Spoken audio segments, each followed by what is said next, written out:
School, Julius Ayokabe, Assistant Vice President for Digital Services and Chief Information Officer, Office of Technology and Digital Services, American University of Nigeria. Yeah. Ayo Richard Mamali Amene, Ayo, Nene.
Okay, thank you so much. Good morning, good afternoon, good evening, depending from where you're watching this video from.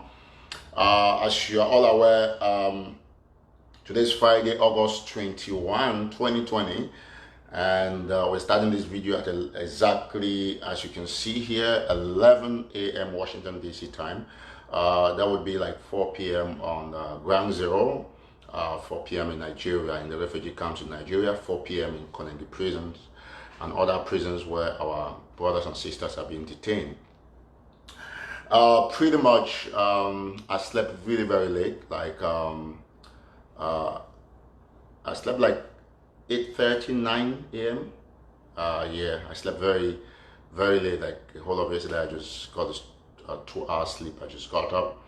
I've been up doing a couple of things, also reflecting on the future of this revolution and trying to look at how to put it very perfectly so that even our very brainwashed brothers and sisters can understand the stakes.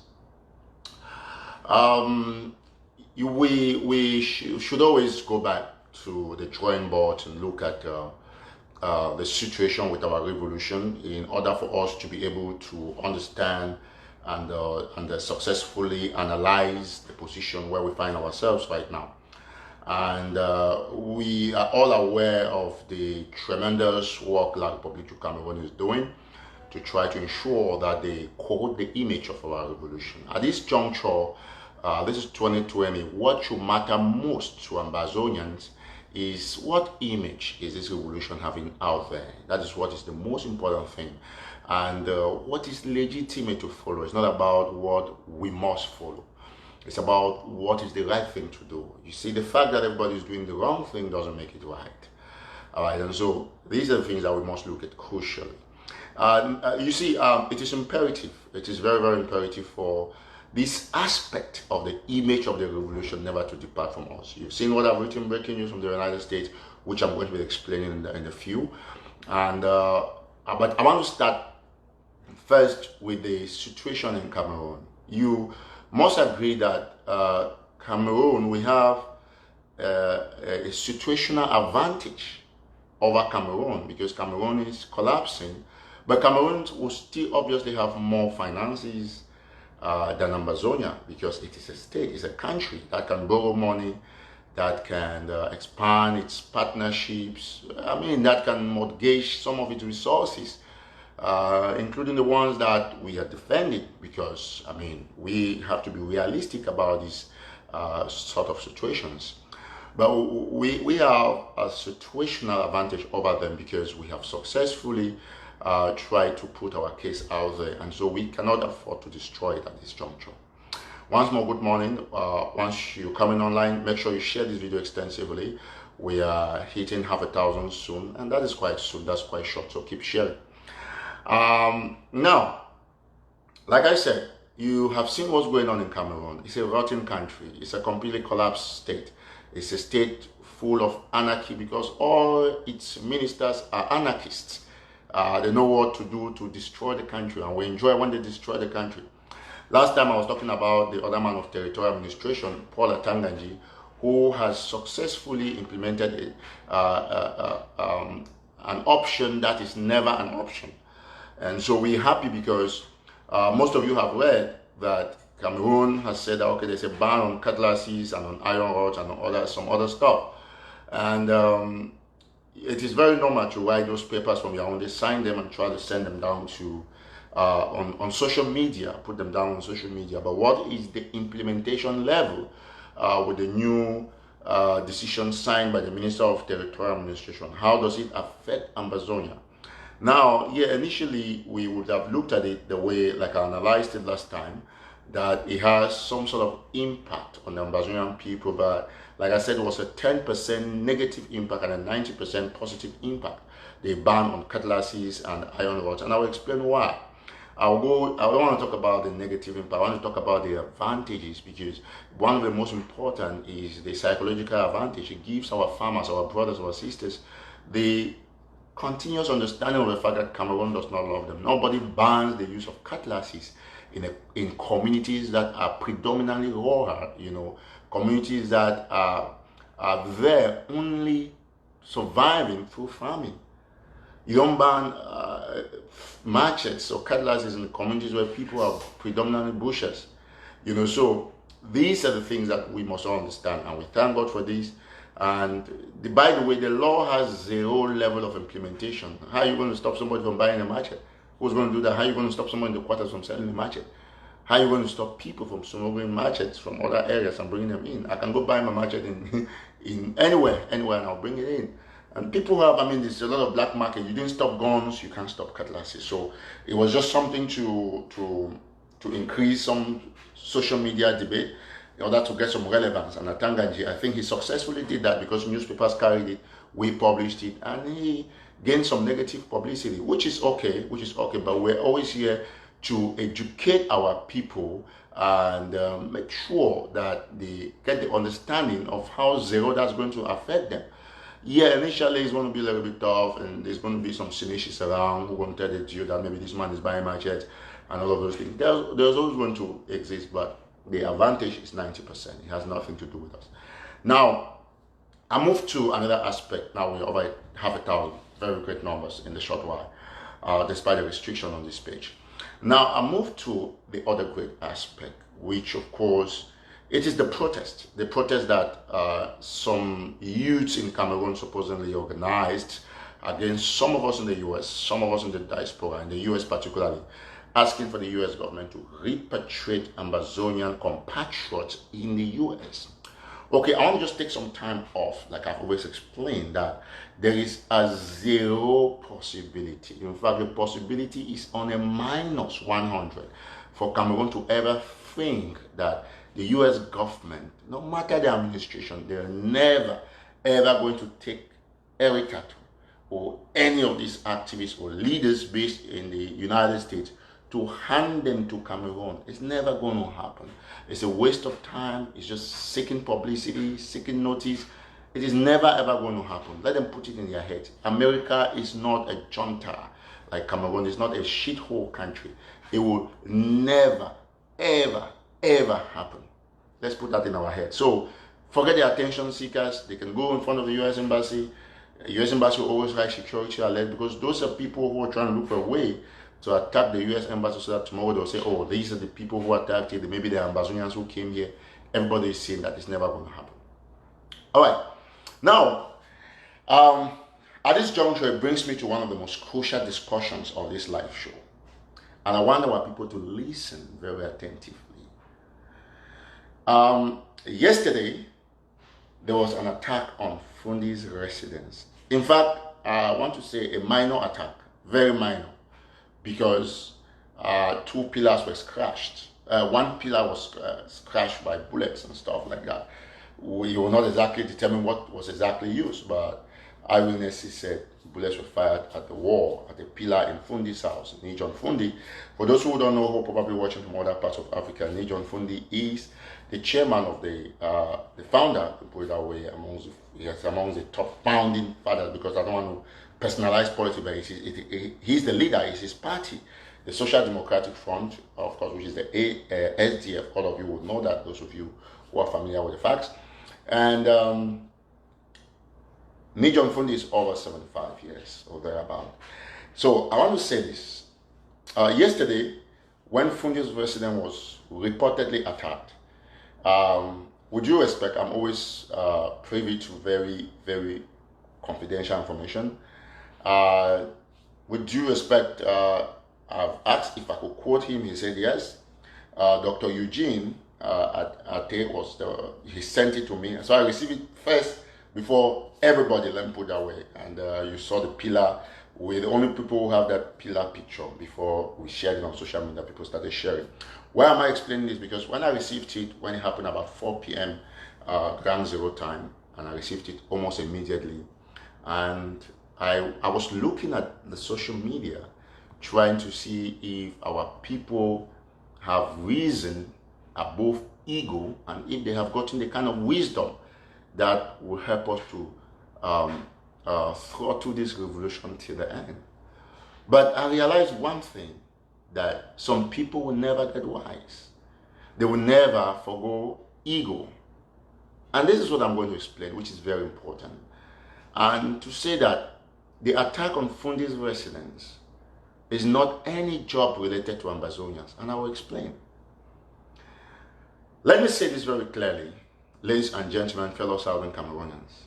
I see some people go on social media and they are jubilating that and claiming responsibility for the attack of a 75-year-old politician who lives in Atlanta, Georgia. He's not even in Cameroon. He's not in that residence. And you're claiming responsibility for his attack. Let me tell you one thing. Claiming responsibility for the attack on Fru Ndi is a terrible thing. That is military terrorism. It is not anything Ambazonians are not responsible for that. And I'll explain. The gift God gave me is very simple, and God has still used his strength to demonstrate that gift in me over time. On the 17th of August, I was on this platform warning about an audio that a lady released talking about Fru Ndi's residence. Those of you who watched it, I warned 3 days after with exactly what I was saying happened. I want to take credit on that because it's God. And so you come on air, you come and take responsibility for the attack on Fru Ndi's residence. Let me tell you one thing that you don't know. Bamenda is regional capital for La République du Cameroon, is capital for the northern zone of Ambazonia, or capital for Savannah State, or however you want to call it. And Bamenda State has Mezam, which is a division or state, division in La Republic, state in Ambazonia, because we are in the state of war. Okay, I will just give you a few aspects that you have not understood.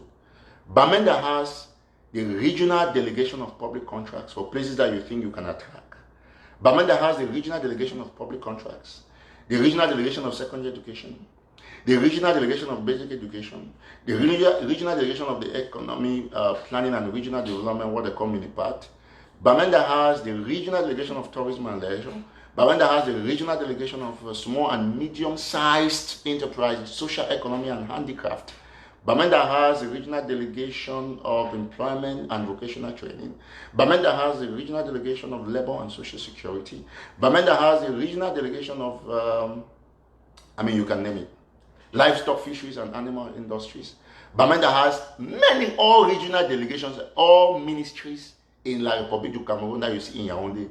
They have their regional headquarters in Bamenda because that's a region. Add to that, you come to Mezam. Mezam now has the divisional headquarters of Mezam for all these ministries that I've named, or all these regional delegations that I've named. Mezam has the divisions. Bamenda 1 has the sub-delegations. Bamenda 2 has the sub-delegation. Bamenda 3 just like that. Next door is Bafu with other sub-delegations. And they have all these areas, they have dues, and the governor is in this area. You get the point. I want you to get the sense. Okay. Now, some people claim that Fru Ndi's house is guided by military, and others say he's made it a military base. Listen, if you claim that way, I want to explain to you something, and I want us to use our brains above ego. This is very important, because this is a military job, and I'll explain to you why. Fru Ndi has the right to put guards in his house, and he cannot get Ambazonians to guard his house, because he's a state man, at least for now, no matter what politics he's playing. So the only people who can guide his house, they are military men. If he has 2, 3, or 4 military, you can't refer to it as a military base. If you were referring to Fru Ndi's house as a military base because he has 2 or 3 soldiers guiding his house, of course he should be guiding his house after the attacks. What will you say about Western Union, Express Union? All these areas that have TATAW, that have military men, 2 or 3 guiding them, or gendarmes, even before the Ambazonian Revolution. They are not military bases, so we'll put that aside.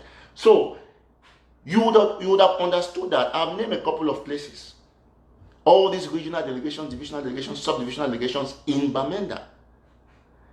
Calculated, some don't even have military people guiding them. They don't have no soldiers, 0 soldiers. They don't have no protection. So you leave over 100 government infrastructures in Bamenda. Then you want to go and attack Fru Ndi's house. Let me ask you a question for those of you claiming responsibility. Tell me any percentage of glorification that this attack on Fru Ndi has on the revolution. If you claim any responsibility, it's only negative publicity for us. Yes, that's the truth. Let me tell you one thing. I take absolute responsibility for everything I've ever said from the beginning of this revolution when I started doing my first video till now. All my videos are on YouTube. Type Eric TATAW on YouTube, on Google. They will come out from time immemorial. So, when times change, you have to move. It's a paradigm. You don't have to stay in the same place. The time we used to say, oh, go do this to Fru Ndi, that has passed. That was a scared technique period. Go do this, go guarantee this, go do this. That time have gone. Now it's a new era where you are looking at the because you cannot remain on the same formula to solve the new drugs will come, updated drugs will come for different diseases. If it were so, then we'll remain without a cure for COVID-19. Why are they looking for vaccines? Because they're trying to improve. Days are passing, things are going up. So you cannot do that. So you attack Fru Ndi's residence. That is a military job. And I'll explain to you why. And some people come and claim that, oh, they wounded 2 soldiers, they killed 1. That is fake news. No such thing happened. I've told you that When you get information, just check on National Telegraph. For those of you who are watching here, you're not following National Telegraph, the news page, just go after this show, go and look National Telegraph or National Telegraph Africa. Click there and click on follow and like the page so that you have details of what you are supposed to know. See, let me tell you one thing. When you go and attack Fru Ndi's residence, I'm on a live show. Can you just call me back in an hour, please? Or I'll call back. Text me. All right, thank you. So when you go and attack Fru Ndi's residence, right? As for those who are claiming that they did the attack, how does it push the revolution further? Simple question I want to ask you. How does it push the revolution further? No, I want us to be honest. How does it push it further? That's a simple question I'll ask you. You see, now it is about image building. Cameroon is doing everything within its capacity to paint us black at the level of the international community. Cameroon is doing everything it can do to take us to the back door. And so you have to be trying to be fixing the revolution, not to be destroying it. You go and say that, oh yes, we attacked. You say you go and claim responsibility over the attack of Fru Ndi's house. Then I ask you now, today sleep and reflect, tomorrow reflect. What advantage has this kind of responsibility claiming on the revolution? Zero. It is absolutely zero. You know what it means that the US State Department is reading that Ambazonians when I attack Fru Ndi's house. The first question that who is Fru Ndi is a political leader. So this man, you go and attack a political leader. You know what they'll put in their heads? I don't want to say here so that all these Republic agents will not catch it for their agenda. You know what I'm talking about. So, on behalf of this platform, on behalf of the genuine Ambazonians, on behalf of everybody who follows me, who believes in me, I want to vehemently condemn the attack on Fru Ndi and state it categorically clear here that La Republique is a La Republique job. And I'll explain why it's La Republique. Because La Republique, few of them are guiding Fru Ndi's house. How did those boys pass? They went right inside Fru Ndi's house and shot at the pillar. So that's what we should be thinking. So Cameroon simply chiseled the pillar, shot some bullets there, and then put it out there that, okay. And then some foolish people who, it's always their style of claiming things. They say, oh, we are the people who did it. What did you do? You didn't do nothing.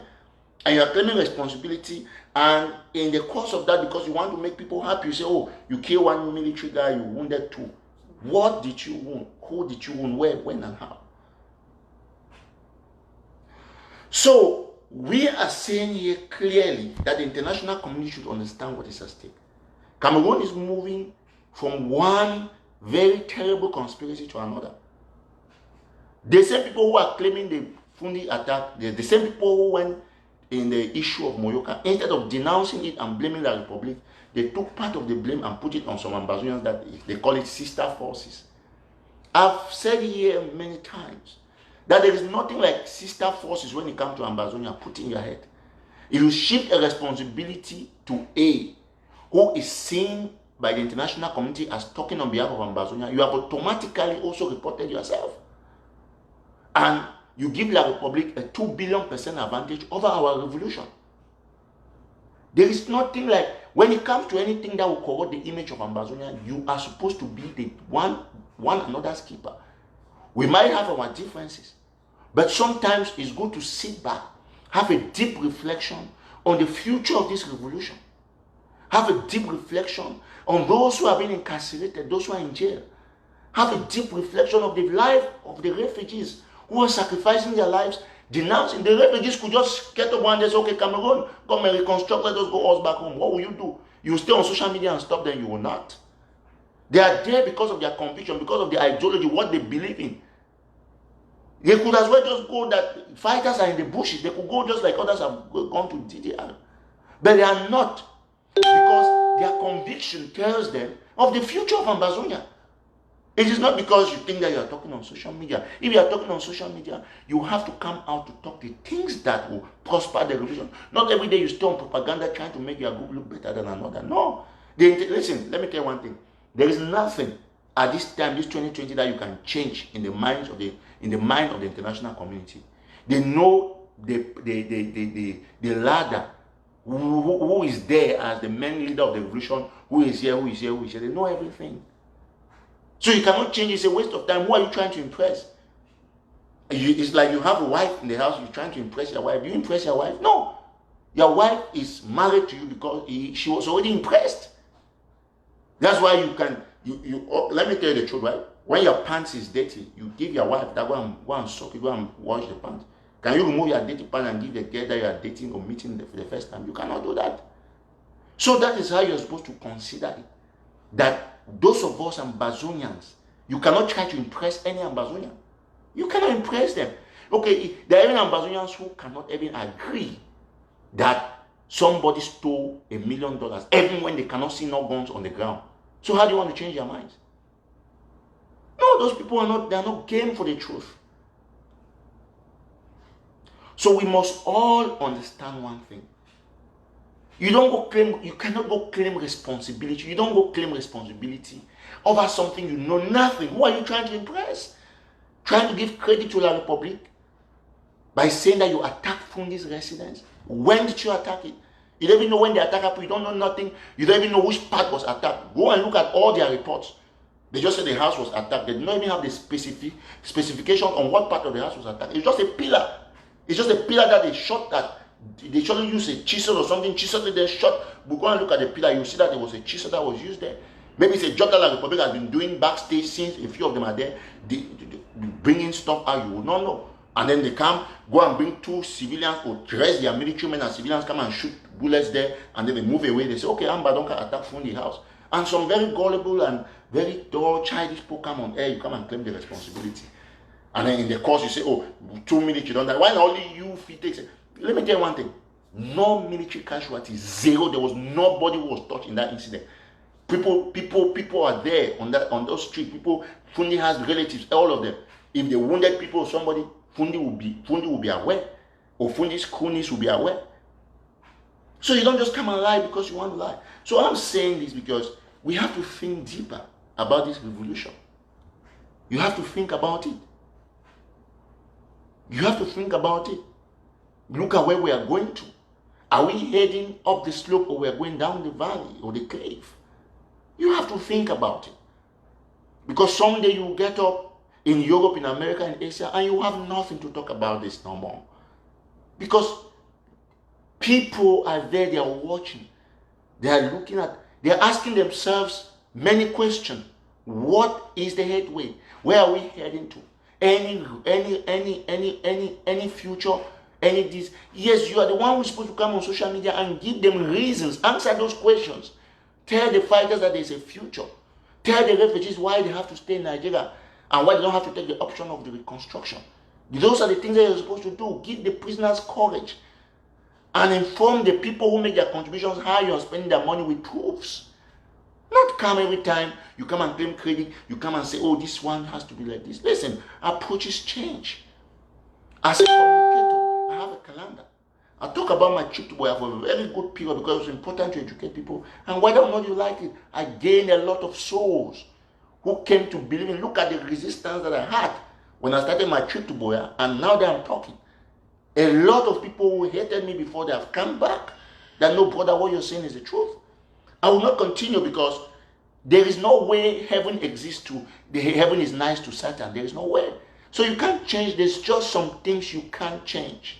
No matter what you do, murder is still going to be in the world. Murder will be in the world. Thievery will still be. No matter how much you preach. People who come to church, you preach to them, they'll still go and fornicate. They'll still go and sleep with people's wives. But you are preaching about adultery, they will still go do it. So you can only do your best. You get the point. And that is what I have resolved. You look at it. We are on a path that we are supposed to concentrate on how to follow. We have to concentrate on that. So people keep complaining. They see people are writing about, talking about kidnapping, about this, about all of those. Those are the things that activists are supposed to be concentrating on to try to gain complete community support for the fighters. We have a big role to play on social media.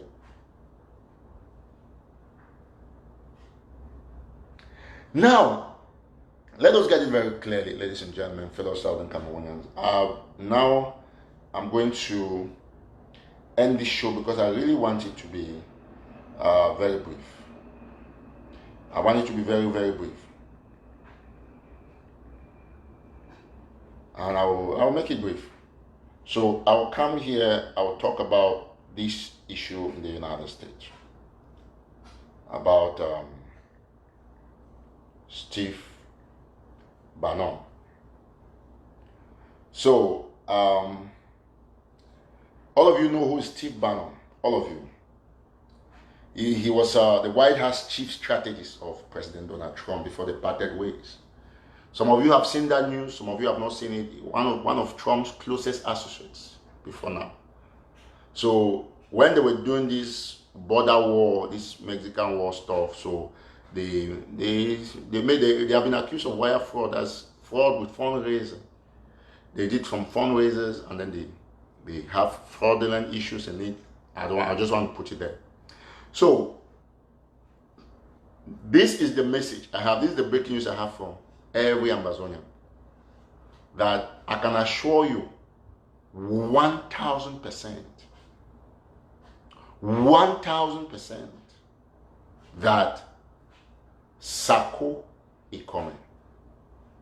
John Igewan, Iringwa, Tabenyam Brado, Chris Annie, Pastor TATAW, and any other person that was involved in the $1 million issue of my trip to Boya will be taken down, will answer, and will be vindicated at the level of the court. Yes, you answer litigations. Listen, I can assure you, the FBI or the U.S. judicial system, the investigators, they are very, very, very calm in the way they do things. But I can assure you, and those of you supporting them, listen to me today. This is one thing I can assure you, no matter how long it takes, they will be arrested and they'll answer questions for the thievery. Listen, I've just brought you, you've seen Steve Bannon. They arrested Steve Bannon. He's former strategist, White House chief strategist for wire fraud. It's the same thing like my trip where people raise their funds and then funds disappeared. So I'm assuring you, listen again very carefully, Sako is coming. You know, Sako is coming. John Igewan, Pastor TATAW, Iringwa, Chris Annie, Tabenyam Brado, and all of them who are involved. When you go there, you clear yourself, they'll release you. So one thing is clear, and all of you should know. Those who stole or were involved in my trip to Boya will be arrested. That is the fact. I can assure you 1,000%. They can, let me tell you one thing. They can never, ever, ever, ever go free. Put it very clearly. Just a minute.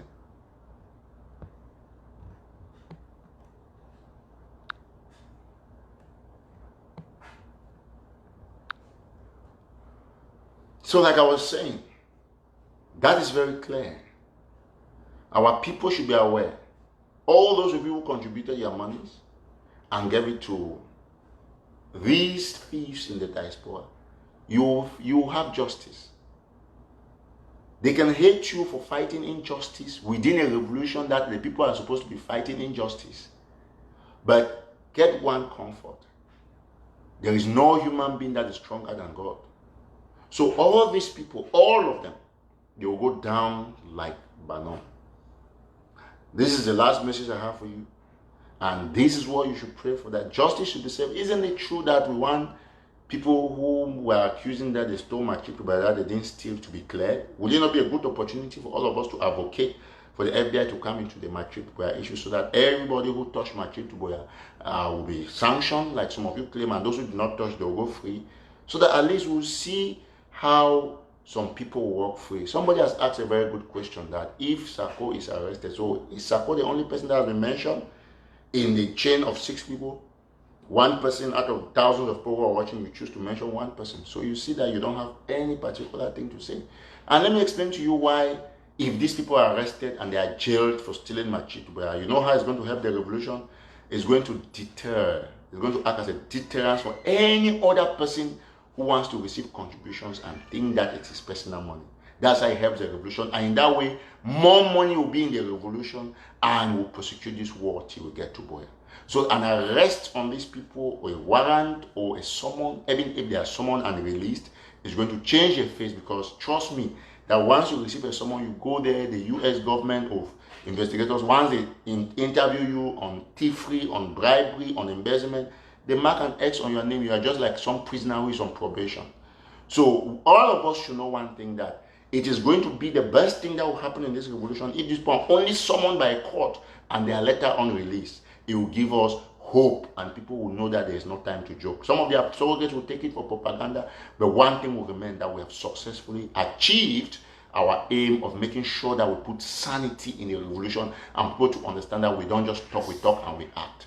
Now let it be very clear, ladies and gentlemen, and we'll put it categorically. These people who embezzled my trip to Buea, they will go down like what is happening in the US right now. You don't raise money in America and that money disappears and you think you are free. You are never free. So put in your mind, temporarily, all of them, they know, and that's why they're praying every day, praying to God every day and every day and every day, that, you know what, oh, this Eric TATAW guy should just leave this thing. We're not going to let it be. We'll not talk about it, but we'll find every way to educate our people and to get justice for my trip to Buea. This is very, very important. I talk about it because I am the chain man who raised the money. 90%, 80% of that money was raised through my platform, and I will be there to be giving testimonies when I'm needed by the US administrator. So be rest assured that you've seen what has happened to the former chief strategist of the White House. This is what happened to all of these people that I've named.